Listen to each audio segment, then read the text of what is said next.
네, 현재 시간 2시 11분 지나고 있습니다. 또 오늘 시장 말씀드린 것처럼 좀 힘이 안 나는 1%의 하락을 보여주고 있는 그런 시장인데 그 안에서 어떤 종목을 유심히 쳐다봐야 될까요? 긴급진단 이정민 팀장과 이정민 이사와 함께하도록 하겠습니다.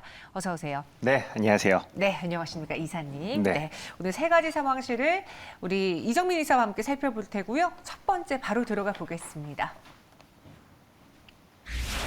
로봇 사업 달았다. 바로 두산입니다. 이 두산이 지금 10달 만에 최대 폭의 상승을 보여주고 있다고 네. 하는데 요게 로봇 때문이라고 들었거든요. 맞습니까? 네, 로봇 때문이 맞습니다. 오늘 같은 경우에도 지금 지수가 어떻게 보면 굉장히 부진한 측면에 속하는데요. 대형주임에도 불구하고 두산 같은 경우는 오늘 장중 한때 13%대까지도 상승하는 모습이 좀 나와주고 있는데요.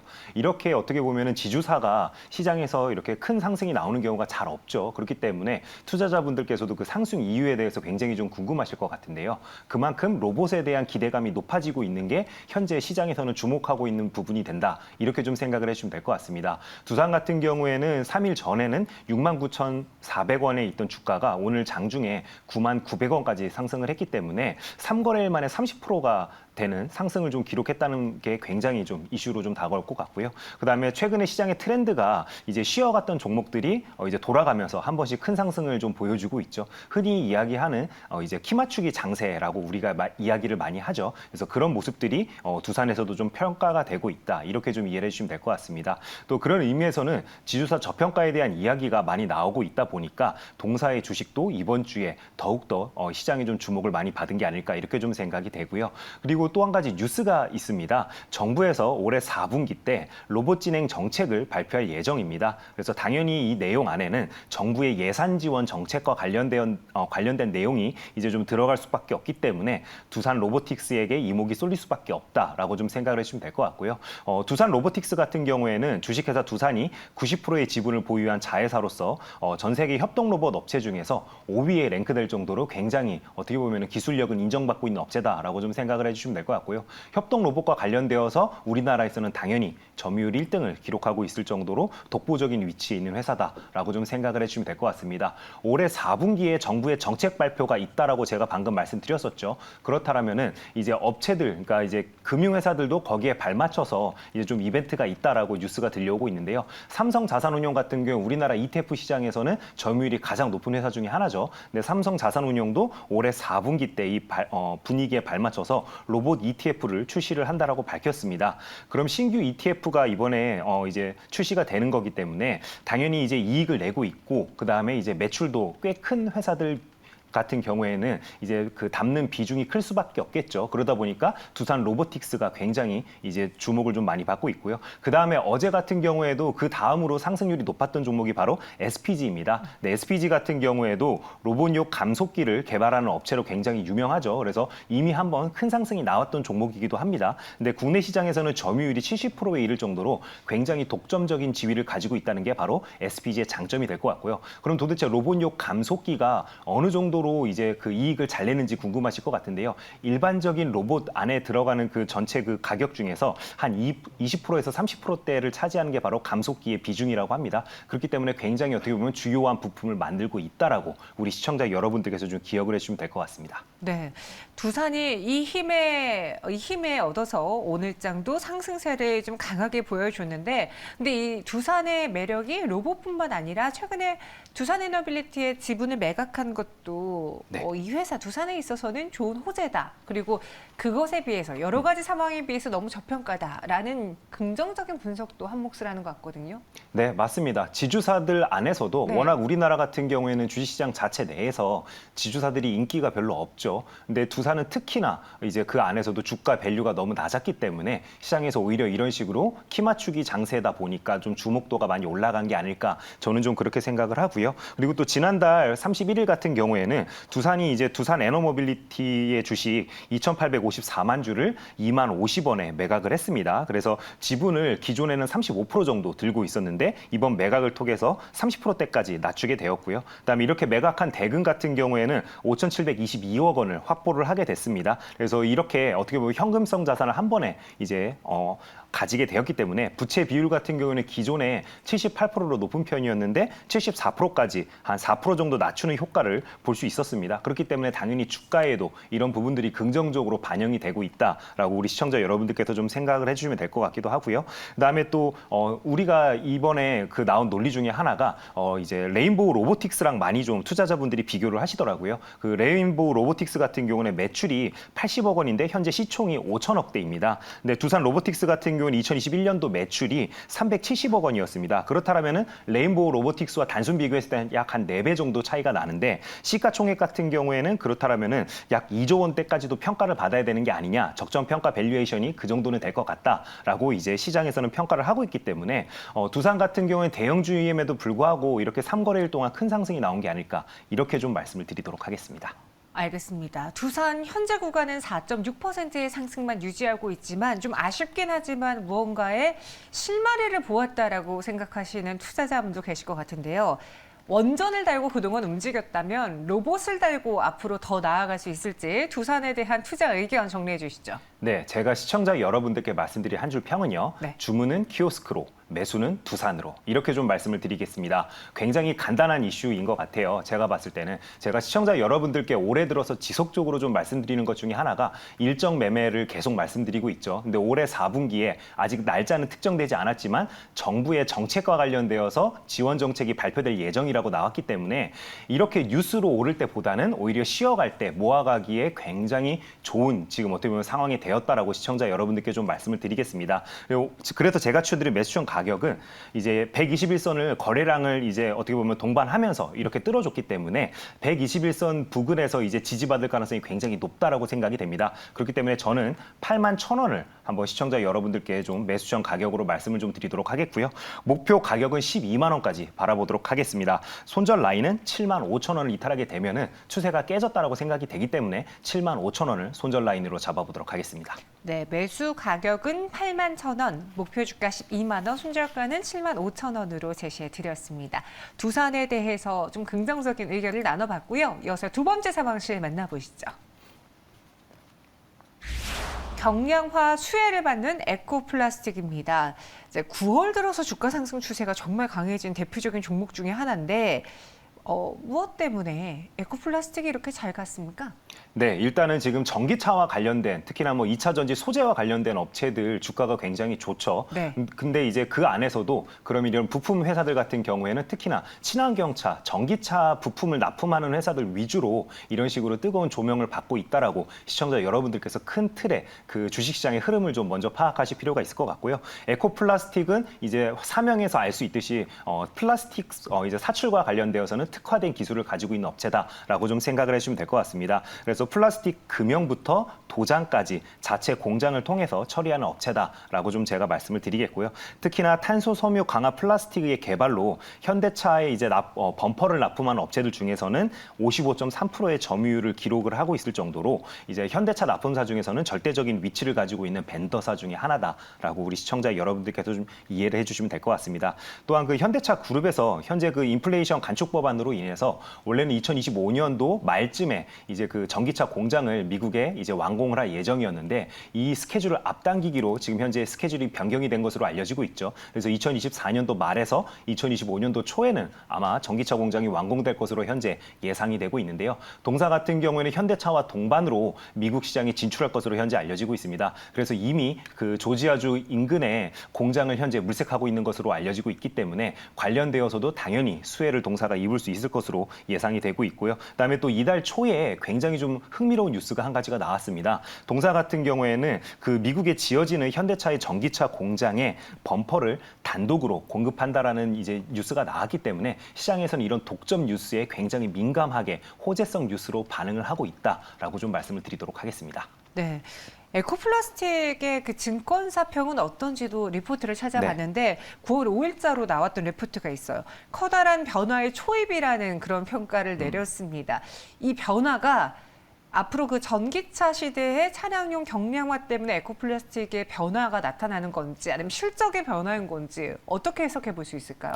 네, 일단은 큰 추세의 변화에 아마 이 리포트는 좀 집중을 한 것 같습니다. 일단 결론부터 좀 말씀을 드린다면은 차세대 모빌리티 같은 경우에는 경량화가 필수일 수밖에 없습니다. 뭐 주식시장에서도 뜨겁게 반응을 했던 것 중에 하나가 UAM과 관련된 이제 그런 어떻게 보면 이벤트도 좀 있었죠. 근데 UAM 같은 경우에도 결국에 이제 가벼워야지만 더욱더 어떻게 보면은 에너지 효율성이 높아질 수밖에 없기 때문에 플라스틱에 대한 채택률이 높아질 수밖에 없다라고 시장에서는 좀 판단을 하고 있는 게 아닐까 생각이 됩니다. 그다음에 전기차 같은 경우에도 배터리 자체가 워낙 무겁죠. 그렇기 때문에 당연히 이제 플라스틱에 대한 어떻게 보면은 필요성이 점점점 이제 많아질 수밖에 없는 상황이 되었다 보니까 시장에서도 그런 부분을 이제 좀 주목을 하고 있다라고 좀 생각을 해주시면 될 것 같고요. 특히나 동사 같은 경우에 장점이자 단점이 있습니다. 현대차를 어떻게 보면 현대차 그룹을 이제 고객사로 보유했다는 게 가장 큰 장점이 될 것 같고요.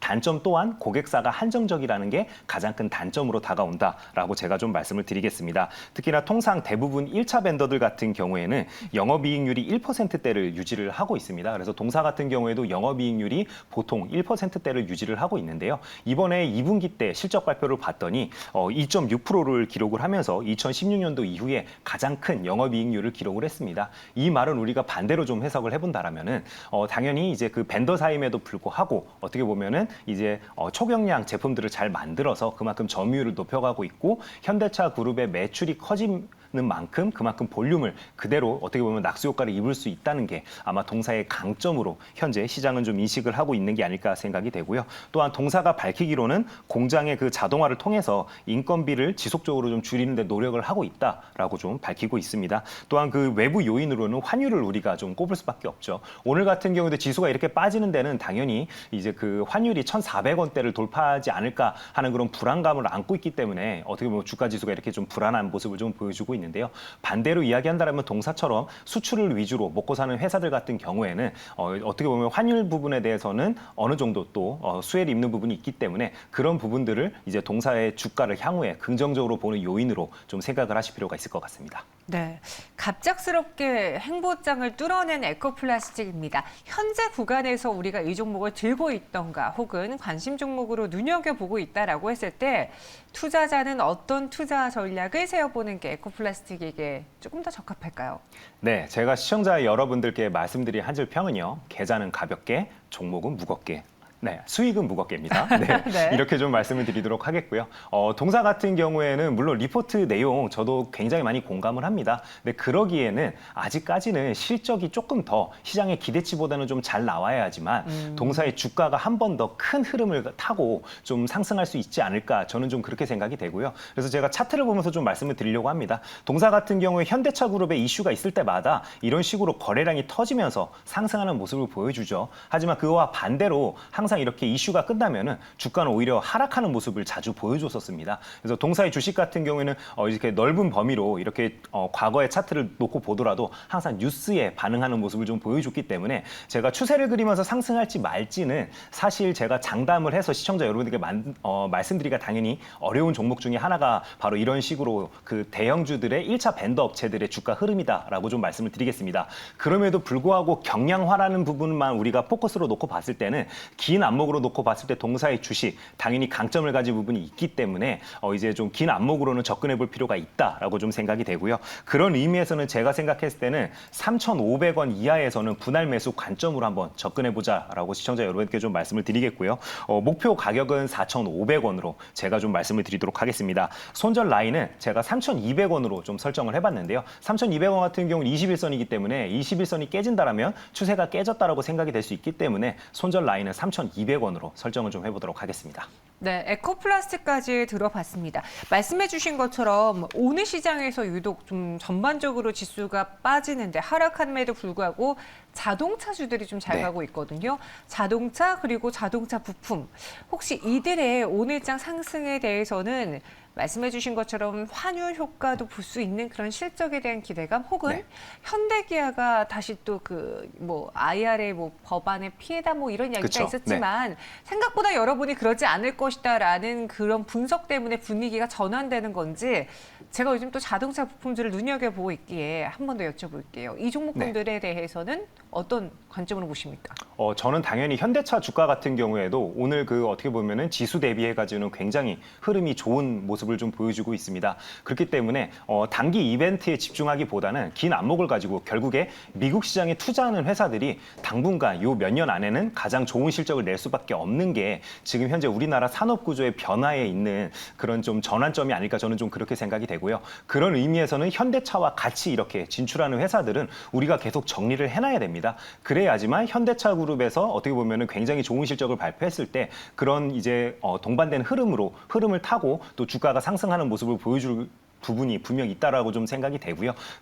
특히나 제가 또 시청자 여러분들께 말씀드리고 싶은 부분은 바로 전기차에 부품을 납품하는지 부분들을 우리가 좀 체크를 해서 이런 그 협력업체들도 좀 나눠서 생각을 하자라고 좀 말씀을 드리겠습니다. 특히나 9월 달 들어서 수사나 리튬과 관련되어서 또 관련주들이 굉장히 좋은 흐름을 좀 보여주고 있죠. 오늘 같은 경우에도 관련주들이 굉장히 좋은 흐름을 보여주고 있는데 이렇듯 이미 시장은 이렇게 어떻게 보면은 어느 방향으로 갈지 모르고 있지만 2차 전지 특히나 전기차와 관련된 부분들에서는 확고한 어떻게 보면 매수세가 지속적으로 유입되고 있다는 부분을 우리 시청자 여러분들께서도 지속적으로 좀 모니터링 하실 필요가 있다라고 좀 말씀을 드리도록 하겠습니다. 알겠습니다. 이렇게 자동차에 대해서 알아봤고요. 마지막 상황실 만나보시죠. 눈높이를 낮춰야 될까요? 현대건설 이야기입니다. 올해 해외 수주 가이던스 달성이 어렵다라는 분석이 나왔습니다. 사실 현대건설하면 최근에 뭐 네옴시티다 뭐다 해외 이야기를 그쵸. 많이 해놓고서는 또 갑자기 올해 그 정도 아닐 거예요라는 이야기가 나와서 좀 혼란스러운데 네. 어떤 내용이었습니까? 네, 이게 국내와 해외 같은 경우에는 좀 나눠서 생각할 필요가 있을 것 같습니다. 일단은 국내 같은 경우에는 상반기에 그 11조 원 정도 이제 그 수주를 기록을 하면서 시장의 눈높이를 어느 정도 맞추는 모습을 좀 보여줬습니다. 근데 이제 그 해외 수주 같은 경우에는 기존에 이제 그 증권사들의 가이던스가 한 5조 5천억 원 정도 됐었는데요. 지금 이미 9월 달이죠. 그래서 3분기도 이제 끝자락인데 지금 현재까지 그 해외 수주가 1조 1천억 원대를 기록을 하고 있다라고 합니다. 그래서 남은 기간 동안에 그러면은 4조 4천억 원치의 수주가 필요한 부분인 건데 연말까지의 스케줄을 생각을 해본다라면은 당연히 달성을 힘들 것으로 지금 현재 시장에서는 이제 예측을 하고 있다라고 시청자 여러분들께 좀 말씀을 드리겠고요. 그래서 올해 연말까지 지금 현재 남아있는 어떻게 보면 이벤트가 필리핀의 그 철도공사가 한 1조 5천억 원 정도 되고 있고요. 그다음에 네옴 항만공사 같은 경우에도 지금 현재 7천억 원 정도 되는 프로젝트인데 동사의 수주 소식을 현재 시장에서는 좀 기대를 하고 있다라고 좀 말씀을 드리겠습니다. 그럼 올해 이렇게 부진한 대신에 내년 같은 경우는 해외에 큰 이벤트들이 많습니다. 그렇기 때문에 대표적으로는 네옴 추가 수주, 그다음에 카타르의 노스필드 사우스 등 수주 이벤트가 있을 예정이기 때문에 동사가 얼마나 선전하는지를 우리 시청자 여러분들께서도 계속 보실 필요가 있을 것 같습니다. 알겠습니다.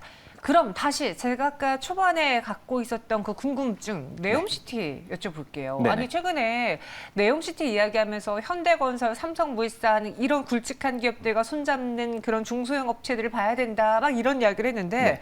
또 여기다가 우크라이나 재건 관련주로도 묶일 수도 있는 종목이거든요. 네네. 근데 해외에서 수주를 올해는 예상보다 못 나올 것이다라고 하니 그럼 이게 우리가 너무 기대를 많이 했다는 뜻입니까? 올해는 아니지만 내년을 봐야 된다는 뜻입니까? 이렇게 좀 말씀을 드리겠습니다. 일단 우크라이나 재건과 관련된 종목들 같은 경우에는요. 네.